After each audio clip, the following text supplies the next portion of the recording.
For our project, we built a sound effects generator. The goal of this project is to measure the voltage across the speaker using lab jack.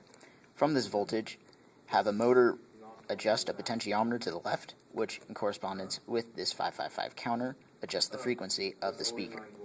To the right, we have another 555 counter with a potentiometer which can adjust tone, but for our project we focus solely on the frequency. Resistor and capacitor values throughout the circuit adjust the frequency and tone range, which for our project is between 440 kHz and 450 kHz. We included a visual indicator. If the frequency is below the desired goal, it will light up the blue LED. If it is above the desired frequency, it will be a red LED.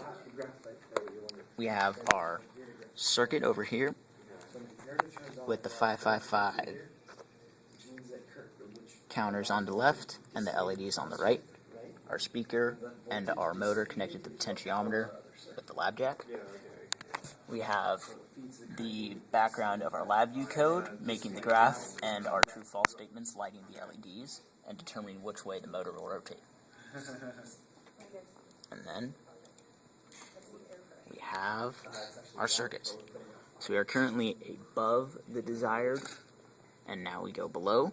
You see the motor adjusting as the LEDs change.